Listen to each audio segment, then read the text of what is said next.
Na-monitor ng Philippine Navy na dumami ang mga Chinese vessels sa West Philippine Sea sa nakalipas na isang linggo. Mula June 4 hanggang 10, umabot sa 146 ang kanilang namataang sasakyang pangdagat ng China kumpara sa 125 noong nakalipas na isang linggo. Pinakamarami ang sa People's Liberation Army o PLA Navy vessel na mula sa 11 ay umabot na sa 22. Ang Chinese Coast Guard vessel naman na mula sa Siam, 16 na ito ngayon. At ang Chinese Maritime Militia vessel na mula sa 105, naging 108 na. Pinakamaraming namonitor ng pagdami ng barko sa Baho de Masinloc, Ayungin Shoal at Pag-asa Island. Ngunit mas kapansin-pansin ang pagtaas ng bilang ng mga Chinese warship sa Ayungin Shoal. The increase is in the number of PLA Navy ships, which could be attributed to the just concluded exercises conducted by the PLA Navy last June 2, 3, and 4 in the vicinity of Sabina Shoal.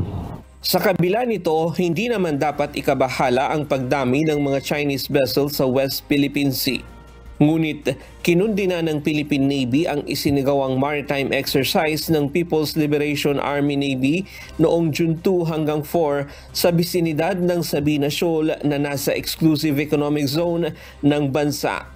Their presence by itself is already escalatory. Whatever actions they do in furtherance of their illegal, coercive, aggressive, and deceptive presence will only point out that they have no right to be within our exclusive economic zone.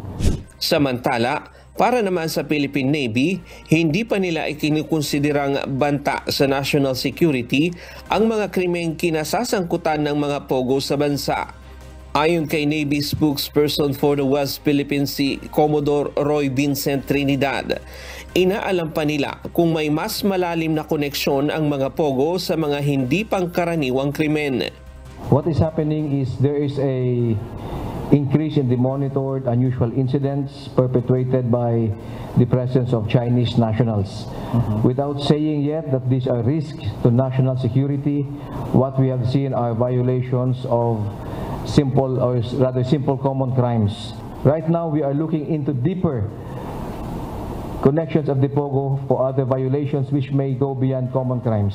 Ang Armed Forces of the Philippines naman ay inaalam na kung mga lehitimong uniforme ng People's Liberation Army ang nakuha sa Lucky South 99 compound sa Porac, Pampanga.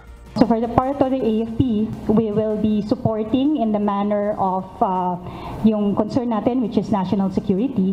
And with the uniforms that we're seeing, these are all parts of evidences at hand. Ayon kay AFP spokesperson Colonel Francel Margaret Padilla, nais muna nilang matiyak kung talagang pag-aari ito ng mga sundalo ng China bago maglabas ng reaksyon o pahayag tungkol dito.